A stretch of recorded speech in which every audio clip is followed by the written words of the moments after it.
रंगमहालचं सर्वात मोठं वैशिष्ट्य म्हणजे लाकडामध्ये करण्यात आलेलं कोरीव काम. एक साधारण 200-300 वर्षापूर्वीचं हे काम आजही किती इतकं सुंदर आहे. होळकरकालीन वास्तुकलेचा एक सुंदर आविष्कार म्हणजे चांदवडचा रंगमहाल. मुंबई आग्रा महामार्गावर वसलेल्या चांदवडला ऐतिहासिक वारसा आहे. येथेच पुण्यश्लोक लोकमाता अहिल्यादेवी होळकर यांनी रंगमहाल बांधला. चांदवड नगर हे यादव वंशातील पन्नार राजाच्या काळात इसवी सन 10व्या शतकात वसले असून ही नगरी चंद्रहंस राजाची राजधानी होती असाही उल्लेख आढळतो. पेशवाईच्या काळात होळकर घराण्याचा सुभा म्हणून चांदवडचा लौकिक वाढला. याच काळात अहिल्यादेवींनी हा होळकर वाडा उभारला आहे. या वाड्यातील लोकडी कोरीव काम सर्वांचे लक्ष वेधून घेते. पूर्वी हा महाल होळकर वाडा म्हणून ओळखला जात असे, परंतु येथील दरबार आणि या दरबार हॉलमध्ये असणाऱ्या रंगीत चित्रामुळे या वाड्याला रंगमहाल असे नाव पडले आहे. हा वाडा बघताना होळकरशाहीतील वैभवाच्या खाणाखुणा आपल्या दृष्टीस पडतात, परंतु आज या वाड्याचे योग्य प्रकारे जतन होत नसल्याने पर्यटकांबरोबरच जनतेमधूनही नाराजीचा सूर उमटत आहे. होळकर वाडा ही वास्तू चांदवडचे वैभव आहे. या महालाच्या मुख्य प्रवेशद्वारातून आत गेल्यावर सुरुवातीलाच आपल्याला मोकळा भूभाग लागतो. थोड्या अंतरावरच वाड्याच्या मुख्य इमारतीस सुरुवात होते.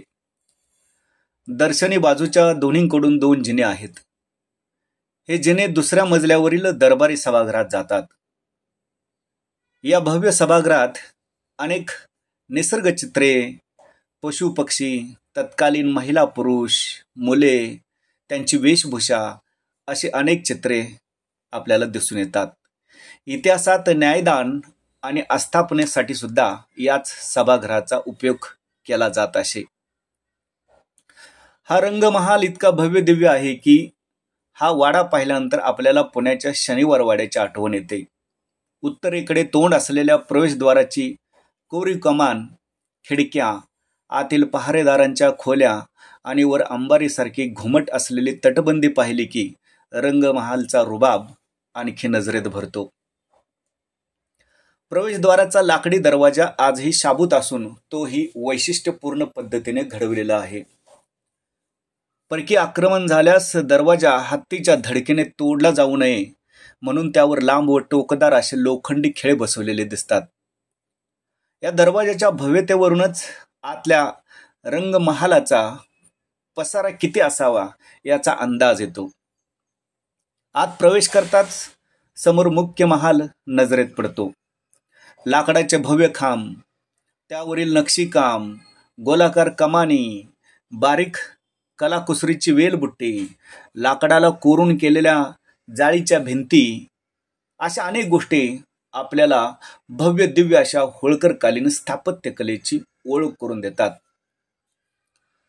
महलाच्या मध्यभागी जवळपास 60 बाय 65 फूट एवढा चौक असून त्याच्या अवतीभोवती नजर फिरवल्यास लाकडावर किती बारीक आणि देखणं नक्षीकाम होऊ शकतं याचा प्रत्यय येतो.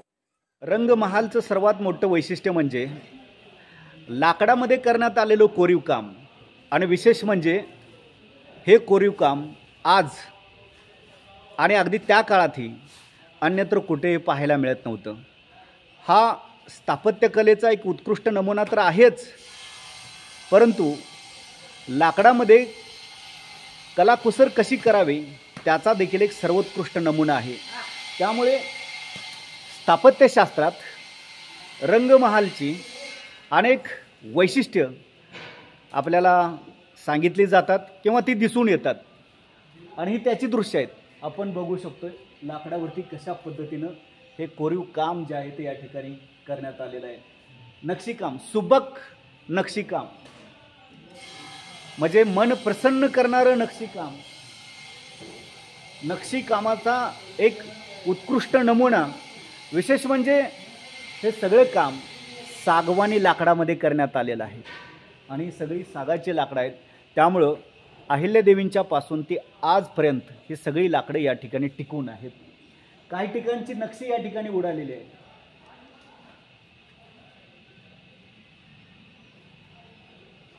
त्याचबरोबर हे नक्षीकाम काही ठिकाणी धुळ्यामुळं घाण वगैरे झालेलं आपल्याला पाहायला मिळते. आता तेच नक्षीकाम या ठिकाणी चकाचक करण्याचं काम सुरू आहे. त्यामुळं मी ट्रस्टलाही धन्यवाद देतो आणि ज्यांनी कोणी यासाठी पुढाकार घेतलेला आहे त्यांना देखील धन्यवाद देतो. चांदवड जिल्हा नाशिक या इथे अहिल्याबाई होळकर यांनी बांधलेल्या रंगमहाल या वास्तूमध्ये आहे. हा सभोवताली हे चौसोफा ह्याच्यामध्ये आहे. चौसोफ्यामध्ये अखंड बिल्डिंगमध्ये सगळं सागवानी लाकडाचे खांब आहेत. 9 10 एका लाईनला 10 म्हणजे 10 चौक 40-50 खांब आहेत. तर इतकं सगळं सागवानी लाकूड आणि कलाकुसरीचं काम केलेलं आहे. अत्यंत कलाकुसरीचं काम हे केलेलं आहे.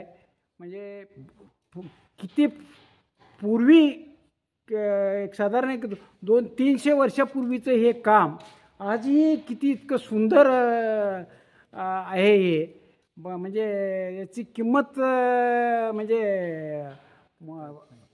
भयंकर म्हणजे करता येणार नाही अशी हे काम आहे. इतकं हे आहे बघा.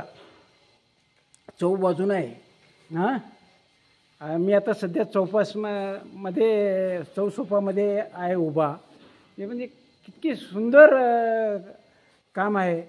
म्हणजे एकदम म्हणजे त्याची तुलना कराल तेवढी कमी आहे. किती डिझाईन वगैरे भयंकर कलाकुसरी म्हणजे कौशल्य किती हे आहे ते काय वर्णन करण्याच्या पलीकडचं आहे सगळं. नमस्कार. तर खुल्या चौकाच्या चारही बाजूंना वेगवेगळी दालनं आहेत. या दालनांचे लाकडी खांब आणि त्या खांबांच्या वरच्या भागावरील काष्टशिल्प, आडव्या तुळेवरच्या बारीक वेलबुट्टी आणि कोरीव लाकडी खांबांचे एकावर एक 3 मजले पाहिले की आपण या वाड्यासह होळकरशाहीच्या इतिहासात हरवून जातो. या काष्टशिल्पात आपल्याला अनेक वेगवेगळी फुलं, पोपट, मोर असे पक्षी, तसेच हत्ती, सिंह, वानर अशा अनेक प्राण्यांच्या कलात्मकरित्या कोरलेल्या प्रतिमा दिसतात. रंगमहालच्या भिंती या जुन्या विटांच्या आणि दगडी बनावटीच्या असल्या तरीही त्या अत्यंत भक्कम अशा स्थितीत आहेत. संपूर्ण बांधकाम चुन्यात केलेलं आहे. त्यामुळे या मध्यभागाच्या चौकातील कलाकुसर पाहिल्यानंतर आपल्याला भान हरपून जायला होतं. दर्शनी भागातल्या एका दालनात होळकरांची राजगादी ठेवलेली असून होळकर वंशांचे जुने फोटोही या ठिकाणी लावलेले आहेत. त्यामुळे या फोटोसमोर सर्वजणच नतमस्तक होत असतात. इतिहासाची साक्ष पटेल अशी किल्ल्यासारखी रचना आणि चारही बाजूने मोठे बुरुज, उत्तरेकडून भरभक्कम असा हत्ती जाईल एवढा दरवाजा आणि त्यावर नगारखाना, आत मुख्य वाडा तोही दणकट, भरभक्कम व अवाढव्य आणि त्यातील संपूर्ण एक जिन्सी नक्षीने मडलेले लाकूड कोरीव काम हे पुण्यश्लोक लोकमाता राजमाता अहिल्यादेवी होळकर यांनी देशभर केलेल्या बांधकामाचे स्वरूप आणि त्याची भव्यता आपल्या समोर ठेवते. एकंदरीतच हे सर्व वैभव पाहण्यासाठी तुम्ही देखील किमान एकदा तरी चांदवडच्या या रंगमहालाचे दर्शन घ्यावे अशी आपल्याला नम्रतेची आणि कळकळीची विनंती.